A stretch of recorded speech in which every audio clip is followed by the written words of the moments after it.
오늘은 이제 유다 왕 아마샤에 대한 내용이 본문에 기록되어 있습니다. 이 열왕기 상하는 이스라엘 역대 왕들의 역사가 나오고 있는데, 그 중에 이제 어제는 요아스에 대해서 살펴보고 오늘은 이제 아마샤가 어떤 왕이었는가 우리가 살펴보게 되는데요.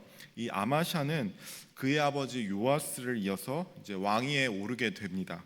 근데 이 시기에 왕위 계승에 이제 살해와 폭력이 난무했습니다. 그의 아버지 요아스는 신하들에게 이제 살해를 당했고요. 그리고 아들 아마샤가 물려받아서 이제 왕 통치를 했는데 29년이라는 이제 시간 동안 긴 통치 후에 어떤 일들에 의해서 또 아마샤, 이 아들 아마샤도 또 살해를 당하게 됩니다. 그러니까 아마샤가 29년 동안 이제 통치를 하는 것은 제법 왕으로서 권력을 잘 또 통치를 했다 생각할 수 있으나 끝은 또 좋지 않게 마감하고 있습니다. 사실 아마샤는 다윗만큼은 아니었지만 그래도 어느 정도 성경에 보니까 좋은 왕으로서 평가를 받고 있었습니다. 3절에 보니까 아마샤가 여호와 보시기에 정직히 행하였으나 그의 조상 다윗과는 같지 아니하였으며 그의 아버지 요아스가 행한 대로 다 행하였어도 아마샤는 정치적으로 이제 큰 성공을 거두지 못했지만 그래도 대부분 다른 유대 왕들보다는 나은 왕이라는 평가를 성경에서 받고 있었습니다. 아마샤가 왕이 되어서 잘하고 칭찬받은 점은 바로 하나님의 말씀을 어느 정도 순종한 부분이었습니다. 예배에서 이 성전의 중요성을 강조했던 거죠. 그래서 요아스, 그 아버지 요아스가 행한 대로 다 행하였다, 이 성경에 기록되어 있지 않습니까? 그러니까 아마샤의 아버지 요아스도 비교적 선한 왕이었다, 이 평가를 받고 있었습니다.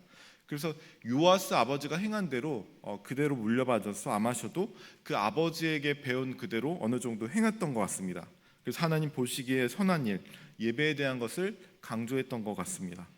그런데 이 아마샤가 또 문제가 됐었던 게 뭐냐면 바로 4절에 보니까 산당들을 제거하지 아니하였으므로 백성이 여전히 산당에서 제사를 드리며 분향하였더라, 이렇게 말씀이 나왔습니다.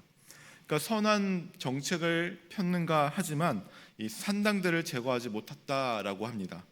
신명기 12장 2절에서 3절 보면 하나님께서 산당들을 완전히 파괴하라고 명령을 하셨거든요. 근데 산당은 바로 우상 숭배하는 곳이기 때문에 이스라엘 백성들의 순결한 신앙을 위해서는 다 제거하라, 반드시 제거하라, 하나님께서 명령하셨습니다. 그러니까 히스기야 왕이나 아니면 요시야 왕 같은 선한 왕들은 이 상당들까지도 완전히 제거해 버립니다. 그래서 그렇게 하나님의 말씀을 따르려고 그렇게 완전히 나라를 위해서 하나님의 통치를 위해서 그렇게 다 제거했습니다. 그런데 이런 왕들을 빼고는 대부분 많은 왕들이 상당을 제거하지 못합니다. 방치하고 그냥 어느 정도 허용해 버립니다. 그리고 이제 아마샤도 이 성경에 어느 정도 선한 왕이라 이렇게 평가를 받고 선한 시도를 했었지만 산당들은 제거하지 못했습니다. 처음부터 우상 숭배하는 왕이야 뭐 그렇다 치더라도 아마샤는 왜 신앙적인 순종을 하는 것 같은데 왜 산당을 제거하는 일은 하지 못했을까요? 여러 가지가 고려될 수 있겠지만 이 산당을 제거하려면요, 작은 개혁이 아니라 완전히 큰 개혁을, 나라의 대대적인 큰 개혁을 해야 되기 때문입니다. 알다시피 이 개혁을 하면 많은 반대를 부딪히지 않습니까? 산당은 오랫동안 그 마치 우리나라 옛날에 유교 문화처럼 이 이스라엘 문화의 그 문화적으로 전통적으로 깊이 뿌리 박힌 겁니다. 집안 전체적으로 섬겨오던 그 문화를 폐기시키고 없애버린다는 것은 이 백성들의 반발이 굉장히 나라적으로 심할 것입니다. 그러니까 왕으로서 이 민심을 잃어버릴 그런 위험을 감수해야 된다는 것입니다. 왕으로서 다스려야 할 자신의 그 권위가 굉장히 약해질 위험이 있다는 것입니다. 또 정치적으로도 위험해집니다. 가령 북이스라엘 왕국의 첫 번째 왕이었던 여로보암 왕은 베델과 단에 오히려 그 금송아지 이 산당을 세워가지고 예배하게 했습니다. 그래서 이 자신의 전치적인 권력을 유지하기 위한 수단으로 사용해 버립니다. 그러니까 이 산당 예배를 없애버린다는 것은 단지 제사 형식과 변화를 주는 게 아니라, 나라적으로 변화 주는 게 아니라 백성들의 신앙 생활과 생활 방식을 다 뒤엎어버려야 한다는 겁니다. 그러니까 자신도 이 하나님께 순종하는 아마샤가 그냥 나라의 그 개혁만 하는 게 아니라 이 신앙생활과 생활 방식을 뒤엎어버려야 하기 때문에 백성 어느 정도 믿음의 크기가 어느 정도 있어서는 되지 않는 것입니다. 그래서 이 산당을 없애기까지 그 믿음이 크지 않았던 것이죠. 그래도 어느 정도 하나님의 말씀에 순종하려고 했던 왕이었습니다. 그렇지만 다윗처럼 하지 못했다, 시원하지 못했다라는 뉘앙스의 기록이 남아 있습니다. 우리가 여기서 살펴볼 것은요, 하나님께 순종할 때는 우리가 온전하게 순종을 해야 한다는 것입니다. 이 아마샤도 보면 순종을 하긴 했지만 어중간한 마음을 가지고 있으면 결국에 소극적인 행동을 하게 되고 결국에 불순종하게 된다는 것입니다. 요한계시록 3장 15절 16절 보니까 내가 내 행위를 아노니 내가 차지도 아니하고 뜨겁지도 아니하도다. 내가 차든지 뜨겁든지 하기를 원하노라. 내가 이같이 미지근하여 뜨겁지도 아니하고 차지도 아니하니 내 입에서 너를 토하여 버리리라. 이렇게 말씀을 합니다. 그러니까 하나님은 어중간한 마음의 상태를 좋아하시지 않습니다. 우리가 하나님의 말씀을 믿는다면 의심하면서 할까 말까 하는 게 아니라 전적으로 하나님의 말씀을 믿고 뛰어들길 원하시는 것입니다. 여러분, 우리가 만약 하나님 말씀을 이 성경책을 보고 반만 믿는다고 한번 생각을 해보십시오. 성경 전체의 말씀 중에 반은 믿고 반은 믿지 않는다라고 하면 그것은 우리가 하나님을 온전히 따른다고 할 수가 없을 것입니다. 또한 나도 결국에는 하나님 말씀을 지키지 못하게 될 것입니다. 불순종하게 되는 것입니다. 그래서 이런 사람들은 신앙이 어떤 식으로 변질되냐면 두 마음을 가진 사람은 결국에 신앙이 자기를 자신이 믿기 편리한 대로 합리화시켜 버린다는 것입니다. 그래서 우리는 하나님을 신뢰하되 전적으로 신뢰하고 순종하되 전적으로 순종할 수 있는 믿음으로 자라나야 될 줄 믿습니다. 이어서 우리가 7절 이후로 보면요, 이제 이런 소극적인 신앙을 가진 아마샤가 자신의 마음에 이제 어둠들 변질되기 시작합니다. 7절에 보니까 아마샤가 소금 골짜기에서 에돔 사람 10,000명을 죽이고 또 전쟁을 하여 셀라를 취하고 이름을 욕되리라 하였더니 오늘까지 그러하니라.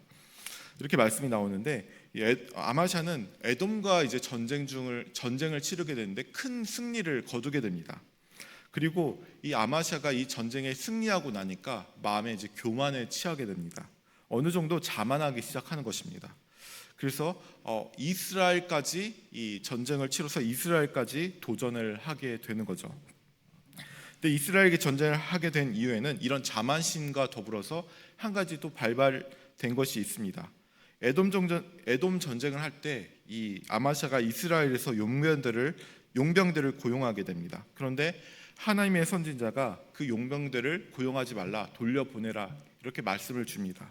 그러니까 이때 용병들을 돌려보냈는데 이 이스라엘의 용병들이 그냥 빈손으로 돌아가면서 이 화가 나니까 홧김에 유다 성읍들을 약탈해 갔습니다. 그러니까 이로 인해서 아마샤는 이스라엘에 대해서 큰 불만을 가지고 있었던 것으로 생각을 추측을 할 수 있습니다. 또 이런 것과 더불어 에돔에 대한 이제 큰 승리가 이제 할 수 있다, 이스라엘 전쟁 승리할 수 있다, 이런 자만심에 취하게 됐던 것입니다. 결국에 이제 아마샤는 이스라엘과 전쟁을 치르게 됐는데 결국에 패배하게 됩니다. 예루살렘 성벽도 무너지게 되고 성전과 왕궁도 약탈당하게 됩니다. 그러니까 굉장히 굴욕적인 일을 당하게 되는 거죠. 그리고 어떤 일이 생기냐면요, 아마샤의 통치를 이제 백성들이 신뢰하지 못하게 되는 거죠. 전쟁에 계속 이제 패하게 되니까 백성들이 신뢰하지 못하고 이 아마샤를 우리가 믿을 수가 없다 해서 반란을 일으키게 됩니다. 그래서 아마샤는 이 반란에 도망을 가다가 결국에 누군가 이름 모를 사람에게 암살을 당하게 됩니다. 우리가 여기서 두 번째로 생각해 볼 것은 그는 결국에 이 백성들에게 민심에 거부를 당하고 누군가에게 암살당했다는 것입니다. 신기한 게 이 아마샤가 처음에 왕권을 통치하면서 두려웠던 것이 바로 백성들의 민심이었습니다. 이것이 두려워서 산당들을 제거하지 못하지 않았습니까? 그런데 하나님의 뜻인지 알면서도 이 백성들의 신뢰를 얻기 위해서 그것을 없애지 못했는데 지금 오히려 말년해 보니까 어떻게 됩니까? 백성들의 신뢰를 받지 못하고 반란이 일어났습니다.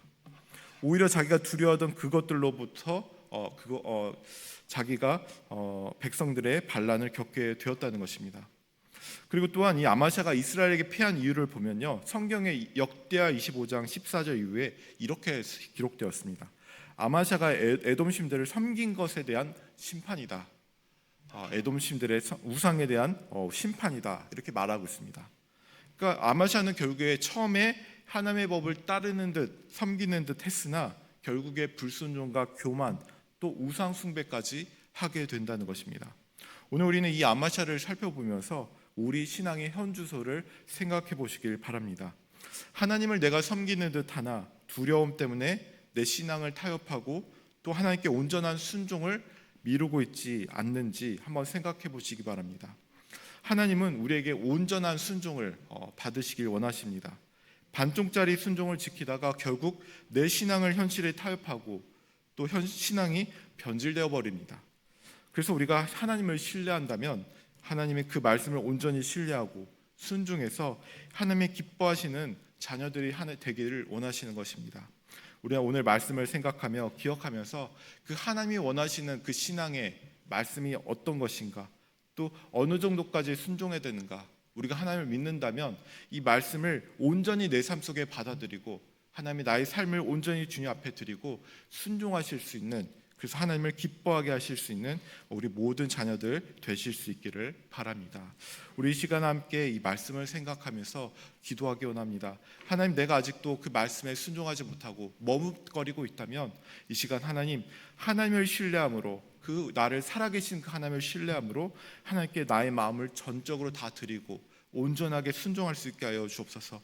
그래서 내 마음이 변질되지 않게 하여 주시고 온전한 순결한 신앙으로서 하나님께 맡긴 삶이 될 수 있게 하여 주시고 또 하나님께 인도되어 줄 수 있는, 그래서 하나님께서 나의 삶을 다스리시는 그런 삶이 되어 수 있도록 우리 이 시간 그 말씀을 생각하면서 이 시간 함께 주여 한번 부르짖고 기도하며 나아가겠습니다. 기도하겠습니다.